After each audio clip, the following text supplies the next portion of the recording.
एक और कहिए मैया के गीत कहिए चाचा। हेलो सोनमती के पाठक जी हुनका दिस से 51 टका के पुरस्कार से सम्मानित किया गया। अखन वो ए गाम के छथिन कुटुंब से हमरा बुझल है लेकिन एखने बोहनी नहीं। हाँ बोहनी हेते भैया रमेश भैया आगू सुनो। हाँ कुर्सी लगा कुर्सी दियो। सब जगह कार्यक्रम करे छिए एक बेर हिनकर नाम हम जरूर ले छिए मंच से। 5 मिनट के बाद अच्छा ठीक है कोनो बात नहीं। गांव घर में यह होय छै अपन गांव में बड़ काज करे पड़े छै की भैया। काल हमर आवाज में गीत रिलीज भेल राधे भाई के रचना सुनाबे के लिए जा रहल छी। हे फूल गम गम करैते अछि मोर अंगना। मैया के आगमन में दीप दिया रंगोली फूल की ने लोग बनबैया। हमहू अपना घर से बना कर एलिए मैया के आगमन में गीत। हे फूल गम गम करैते अछि मोर अंगना। हे फूल गम गम करैते अछि मोर अंगना। और आप जो ताली ने बजे थी मैया के दरबार में छी इनकी सासों से दिया नाश। हे फूल गम गम करैते अछि मोर अंगना। और हे आई मैया जी एथिन हमर अंगना। आई मैया जी एथिन हमर अंगना। हम आरती उतारब बजा के बजना। हम आरती उतारब बजा के बजना। आई मैया जी एथिन हमर अंगना। आई मैया जी एथिन हमर अंगना।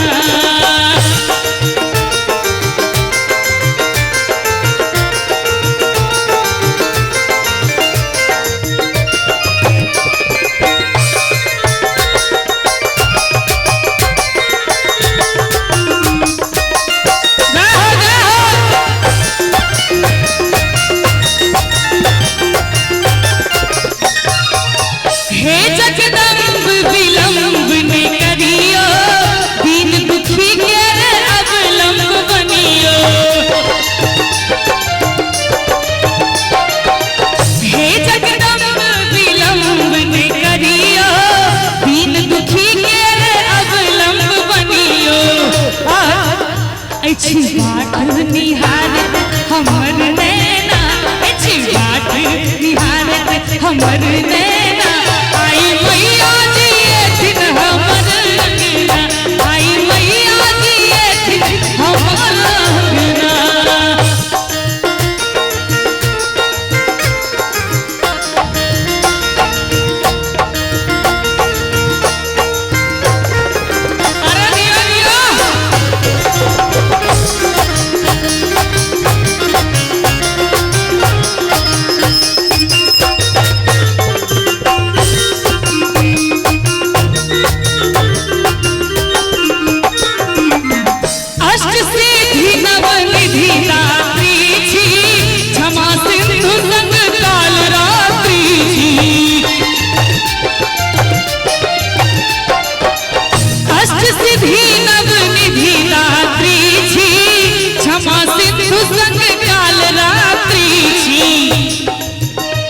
सब गोटे मैया दिस तकियो सब गोटे एक बार मैया दिस तकियो और एना का हाथ जोड़ियो सब गोटे।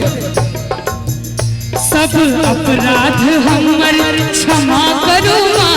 सब अपराध हमर क्षमा करू मां। आई मैया जी एथिन हमर अंगना। आई मैया जी एथिन हमर अंगना। अछि बाट निहारत हमर नैना। अछि बाट निहारत हमर नैना।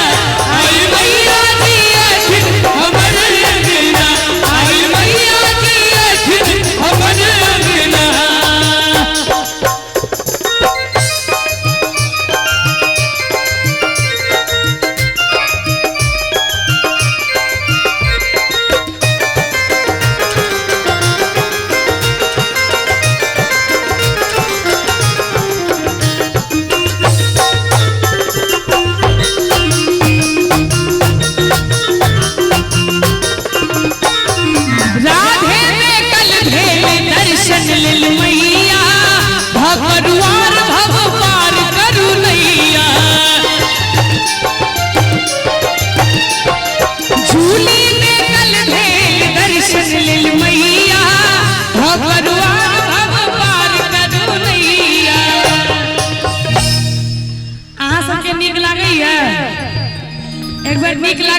कनी एक बार मैया ला ताली नहीं बजा देबे सब गोटे एक बार सब गोटे मैया ला ताली बजा दियो वाह मैये ऐठा माँ बहन सब बैसल छिया मैये के नाम पर थपड़ी नहीं बजेबे तो झूठे के मर्द बदनाम छे एक बार माता हेलो माता के लेल एक बार चाहब जे जते मातृ शक्ति बैसल छी सब गोटे मिल के जोर से थपड़ी बजाबी जय हो जाओ बाजी लो अंत में कहे छथिन कि जूनी में कल भेल दर्शन लेल मैया धोकरुआर भव पार करू नैया एक बार राधे भाई ला जोरदार ताली बजा दियो सब गोटे करू पूरा हमर माँ देखल सपना करू पूरा हमर माँ देखल सपना आई मैया जी एथिन हमर लगना आई मैया जी एथिन हमर लगना फूल गम गम करैत अछि मोर अंगना फूल गम गम करैत अछि मोर अंगना एक बेर दुनू हाथ धऽ दियौ सब गोटे पाछू से लगा आगू तक आ कनी चाची अहू सब दुनू हाथ धऽ कऽ हे आई मैया जी एथिन हमर